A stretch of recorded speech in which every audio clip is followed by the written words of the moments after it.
Shalom, bien-aimés dans le Seigneur. C'est encore un plaisir de nous retrouver dans notre émission, votre émission surtout, qui s'appelle Alors avance. C'est vraiment un plaisir de se retrouver ensemble. Alors, ça fait un moment que nous sommes en train de parler des noms de Dieu. Je sais que la fois passée, on a fait une longue série, n'est-ce pas, souvenez-vous? On a parlé de El Shaddai. El Shaddai, c'est notre Dieu tout-puissant. Je pense qu'on a fait au moins six émissions, on a parlé d'El Shaddai, ce qu'El Shaddai à nos yeux, comment nous devons marcher avec El Shaddai, comment le voir. Et surtout, on a vu comment s'est passée la marche, vous vous souvenez, la marche d'Abraham. La marche d'Abraham, comment Dieu s'est révélé à lui comme El Shaddai et comment il a pu vivre ces choses et quelle est la leçon pour nous. Alors, on a dit qu'on allait continuer encore une autre série. Alors, aujourd'hui, dans cette série, n'est-ce pas, nous allons démarrer autre chose. Nous allons parler de Jéhovah Nissi. Est-ce que vous le connaissez? Je crois que ceux qui sont parmi vous, les Béréens, savent de qui il s'agit, n'est-ce pas? Alors, nous allons prendre un temps d'abord à lire la parole de Dieu pour un peu comprendre à quel moment on a pu parler de Jéhovah Nissi. Alors, c'est dans le livre d'Exode. Je vais lire ici. Voilà.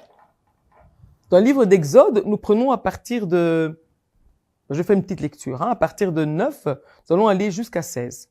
Alors, Moïse... Si vous avez le temps, naturellement, comme on dit souvent, prenez le temps de lire tout 17.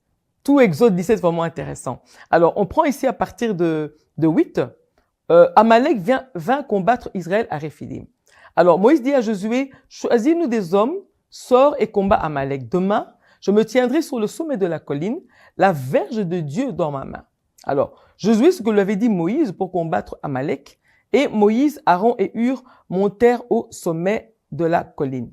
Lorsque Moïse élevait sa main, Israël était plus fort. Lorsqu'il baissait sa main, Amalek était le plus fort. Alors, les mains de Moïse étant fatiguées, ils prirent une pierre qu'ils placèrent sous lui et il s'assit dessus.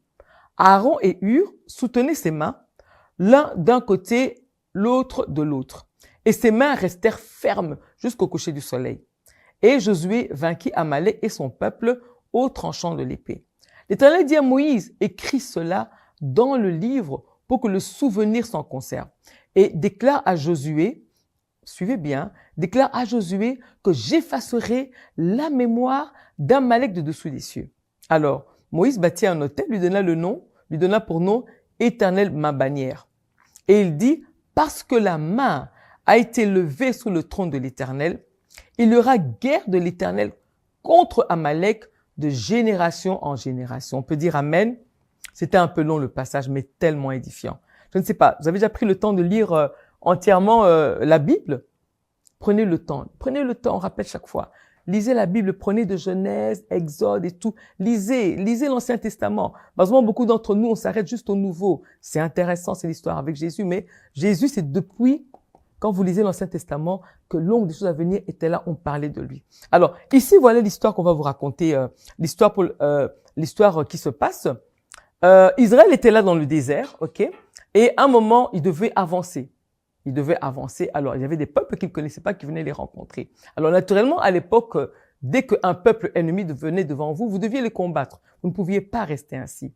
Et naturellement, sur ordre de Dieu, justement, Moïse, il a pris Josué, qui était un de ses fidèles lieutenants, ainsi que l'armée d'Israël, et ils sont descendus dans la vallée, aller combattre Amalek. Alors, Moïse, il a fait ceci, selon l'instruction de Dieu.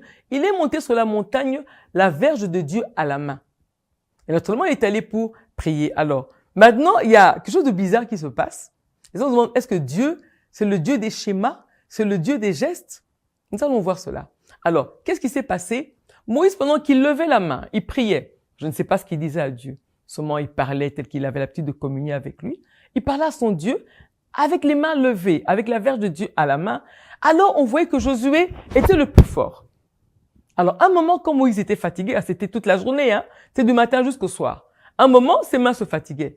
N'est-ce pas? Ça nous arrive, n'est-ce pas, quand on prie. Un moment, on lève les mains, puis un moment, on se fatigue. Alors, dès qu'il se fatiguait, bizarrement, on remarquait que Josué devenait faible. Je suis sûr peut-être qu'il avait les yeux à un moment ouverts et remarquait cela, mais c'était Aaron et Hur qui étaient à ses côtés qui remarquaient cela. Dès qu'il y a à nouveau, il levait les mains, waouh, victoire. Là, Josué évoluait, Amalek reculait. Dès qu'il baissait les mains, Amalek avait le dessus. Alors, il ne comprenait pas. C'est quoi? Alors, à ce moment-là, là, on peut dire que c'est vraiment une révélation de Dieu. Ils ont compris que il fallait garder les mains levées. À ce moment-là, qu'est-ce qui s'est passé? Comme il n'était pas seul, il était avec Aaron et Hur. Aaron et Hur prirent des pierres. L'un et l'autre, ils se sont assis à côté de lui. Ils ont soutenu les mains de Moïse jusqu'au coucher du soleil, n'est-ce pas? C'est bien écrit dans le verset 12. Jusqu'au coucher du soleil. Et à ce moment-là, maintenant, Josué a battu totalement Amalek. Et ils les ont décimés, puisqu'il est dit même ici que, au verset 13, vainquit Amalek et son peuple au tranchant de l'épée. Cela signifie qu'on les a tous décimés. Et là, maintenant, il y a la parole de Dieu qui dit que, écrit ça dans le livre de souvenirs. Il déclare à Josué. Pourquoi à Josué? Pourquoi pas au peuple entier? Pourquoi seulement à Josué? Que j'effacerai la mémoire d'Amalek de dessous des cieux. Et là, c'est là où nous avons cette belle parole que nous connaissons, où Moïse, il a bâti un autel et donna pour nom l'Éternel ma bannière. Jéhovah Nissi, Yahweh Nissi. Et c'est là que vient ce nom-là, Yahweh Nissi. Alors, nous allons nous poser un peu la question. Pourquoi il fallait que Moïse puisse garder les mains levées? Pourquoi dès qu'il avait les mains levées, il y avait la victoire?